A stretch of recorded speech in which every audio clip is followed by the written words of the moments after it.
Halo teman-teman, salam kenal dari kami. Perkenalkan, saya April. Saya Saki. Dan saya Febri. Mbak April, kita mau ngapain nih? Jadi, di sini kita akan presentasi tentang penerapan perencanaan SDM di unit kami. Semoga sharing kita bermanfaat ya buat teman-teman. Selamat menyimak. Halo, di sini saya akan menjelaskan part 1 dari sesi sharing kami, yaitu tentang proses penerapan di organisasi. Yuk kita simak. Dasar pelaksanaan perencanaan SDM.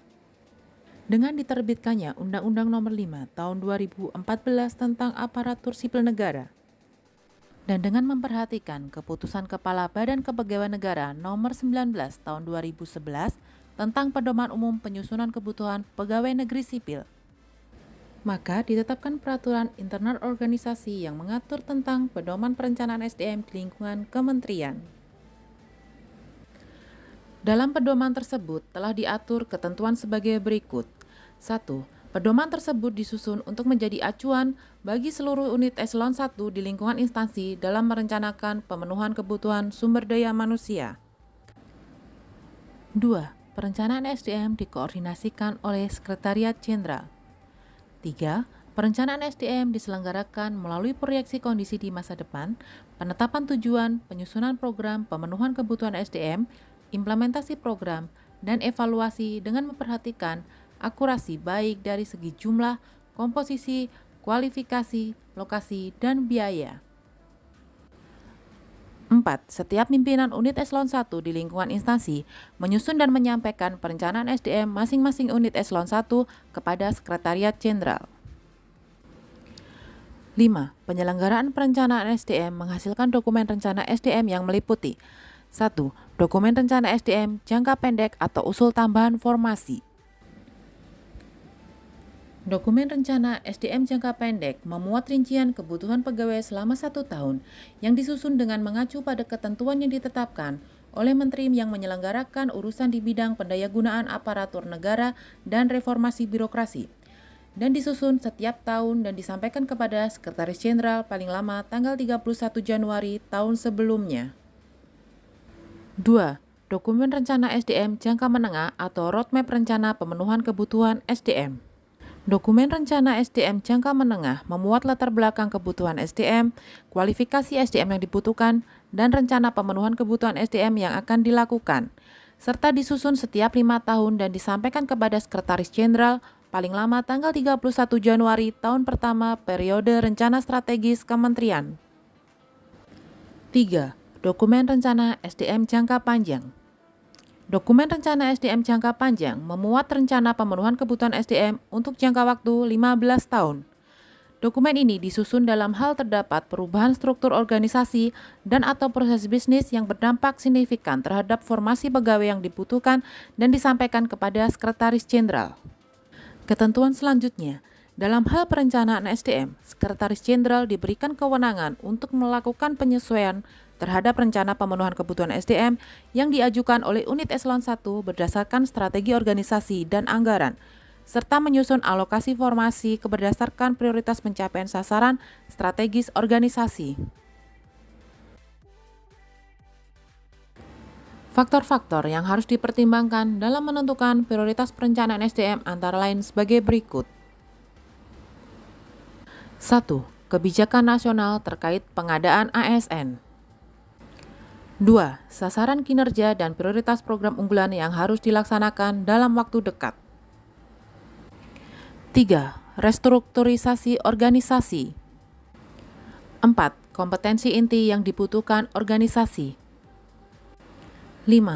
Jumlah pegawai yang akan berhenti dari pelaksanaan tugas jabatan dalam struktur organisasi kementerian. Pegawai yang akan berhenti tersebut meliputi 1. Berhenti tetap, di mana termasuk di dalamnya pensiun, mengundurkan diri, diberhentikan atas permintaan sendiri dan tidak atas permintaan sendiri, atau jenis berhenti tetap lainnya sesuai dengan yang diatur dalam Undang-Undang ASN. 2. Berhenti tidak tetap, yang meliputi diperbantukan, dipekerjakan, cuti di luar tanggungan negara, dan jenis pemberhentian sementara lainnya sesuai dengan yang diatur dalam Undang-Undang ASN.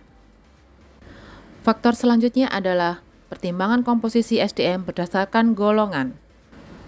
Penyusunan perencanaan SDM baru dilaksanakan dalam rangka mendukung proses pencapaian sasaran organisasi melalui penyediaan SDM yang tepat dari sisi jumlah, kualifikasi, kompetensi, komposisi, penempatan, dan biaya dengan memperhatikan hal-hal sebagai berikut. Untuk golongan 2, mengutamakan ketersediaan calon pegawai dari lulusan pendidikan kedinasan di bawah pembinaan kementerian. Sedangkan untuk golongan 3, mempertimbangkan ketersediaan dari sumber internal dan eksternal untuk menjaga komposisi setiap golongan. Faktor selanjutnya adalah rasio pemenuhan kader. Pemenuhan kebutuhan SDM baru harus mempertimbangkan pemenuhan kebutuhan kader pada setiap tingkat jenjang jabatan. Hal ini ditujukan untuk memastikan terpenuhinya kebutuhan SDM di setiap jenjang jabatan. Perhitungan kebutuhan kader dapat dilakukan menggunakan model Markov Chain. Penerapan model Markov Chain dalam ruang lingkup perencanaan SDM adalah untuk merencanakan komposisi kader di masa mendatang yang harus disiapkan organisasi dalam jenjang jabatan. Ketersediaan kader disebut proporsional apabila rasio antara jabatan dibandingkan dengan kader yang tersedia adalah 1:3 sampai dengan 5. Dalam hal rasio pemenuhan kebutuhan kader menunjukkan angka yang lebih besar dari 5, maka pemenuhan kebutuhan SDM hendaknya bersifat downsizing, zero growth atau tidak menambah SDM baru dari jenjang pendidikan sarjana, kecuali untuk program studi yang diperlukan tidak dapat dipenuhi dari sumber internal. Faktor ke-8, ketersediaan calon pelamar di pasar tenaga kerja. Untuk dapat memenuhi kebutuhan pegawai secara optimal, dengan standar kompetensi tinggi, pemenuhan kebutuhan SDM dengan kualifikasi tertentu yang tidak tersedia dalam jumlah memadai di pasar tenaga kerja harus dipenuhi secara bertahap. Rencana pemenuhan tersebut dihitung berdasarkan analisis hasil rekrutmen tahun-tahun sebelumnya dan hasil penelitian terkait. Faktor ke-9, jalur pemenuhan pegawai. Untuk memenuhi kebutuhan pegawai dengan kompetensi dan kualifikasi, serta waktu yang tepat di setiap jenjang jabatan, baik struktural maupun fungsional. Rencana penambahan pegawai harus memperhatikan jalur masuknya pegawai, baik dari luar kementerian maupun mutasi antar unit dengan memperhatikan syarat kompetensi jabatan. Perencanaan SDM dilakukan melalui 2 pendekatan berikut. 1. Top-down approach. 2. Bottom-up approach. Selanjutnya, berdasarkan kedua pendekatan tersebut, pengelola SDM Unit Eselon 1 menyusun rencana SDM melalui tahapan sebagai berikut. 1. Menyusun roadmap rencana pemenuhan kebutuhan SDM. 2. Menyusun usul tambahan formasi. 3. Monitoring dan evaluasi. Tahapan dalam menyusun roadmap rencana pemenuhan kebutuhan SDM. 1.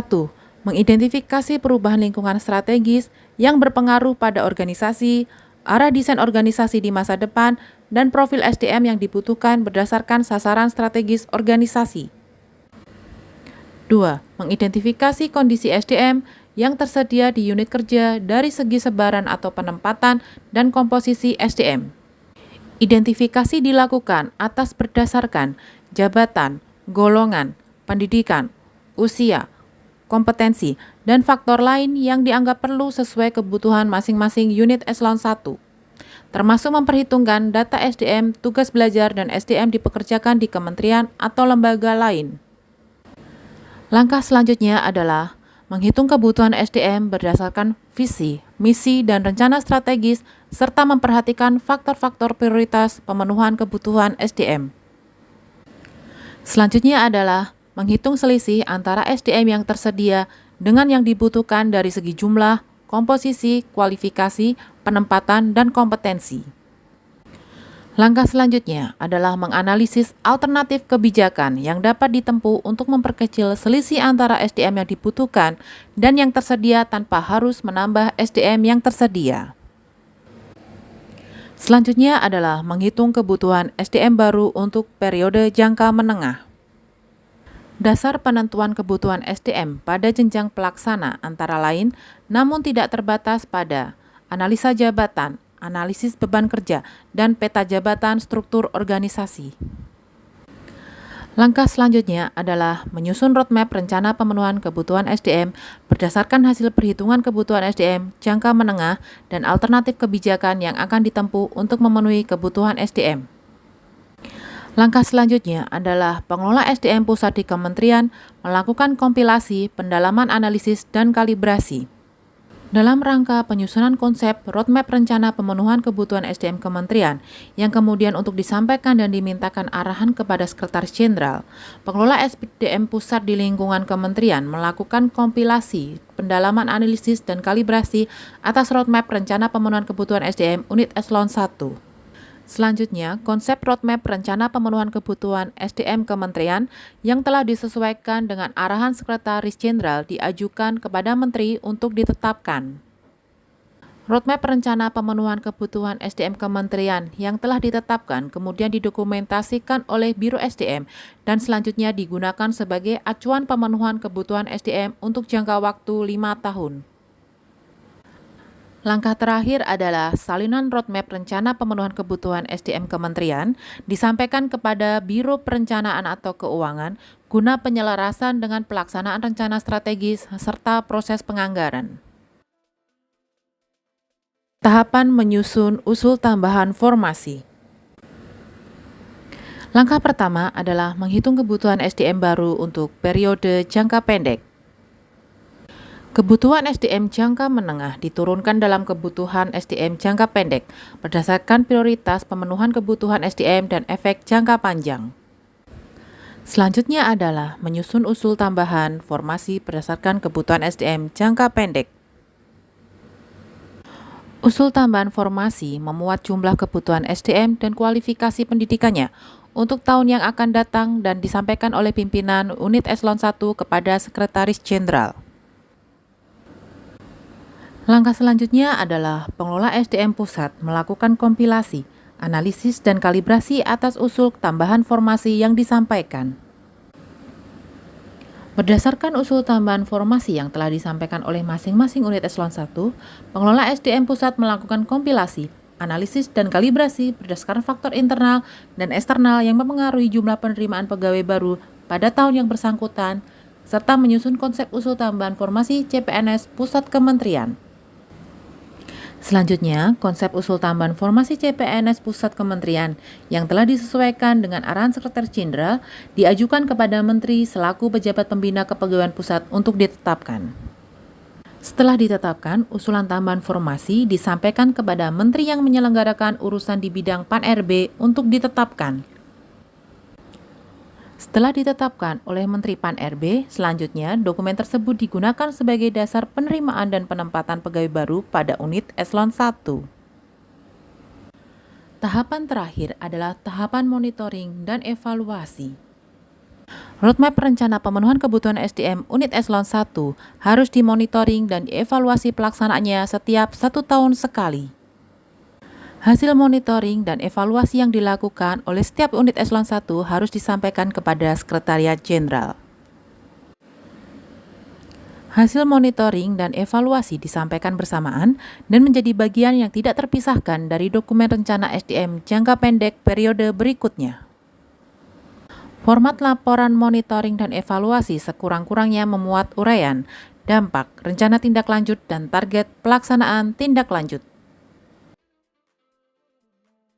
Nah, itu tadi sharing kami untuk part 1 tentang bagaimana sih proses perencanaan di organisasi kami dilakukan. Eits, jangan kemana-mana dulu, masih ada part 2 loh yang akan disampaikan oleh Mbak Febri. Nah, itu dia. Hai Mbak. Halo Mbak April. Halo teman-teman semuanya. Saya akan melanjutkan untuk presentasi part 2, yaitu tentang dampak dan manfaat perencanaan sumber daya manusia. Yuk kita simak bersama. Perencanaan sumber daya manusia yang baik akan memberikan dampak dan manfaat bagi organisasi. Di antaranya sebagai berikut. 1. Kementerian atau organisasi dapat merencanakan skema proses rekrutmennya sesuai dengan proses bisnis yang ada pada kementerian atau organisasi. 2. tingkat akurasi yang tinggi dari sisi jumlah, komposisi, dan kualifikasi pendidikan akan mendukung struktur organisasi sehingga proses bisnis dapat berjalan secara efisien. 3. Efektivitas dan efisiensi dari sisi biaya yang harus dikeluarkan oleh organisasi tidak berpotensi menimbulkan kerugian keuangan negara. Keempat, pelaksanaan promosi dan mutasi dilakukan dengan mempertimbangkan kebutuhan formasi. Sumber daya manusia akan ditempatkan pada jabatan dengan syarat jabatan yang sesuai dengan pendidikan, pengetahuan, dan keterampilan yang dimiliki. 5. Proses pengembangan sumber daya manusia yang tepat sasaran dapat dilakukan melalui manajemen talenta.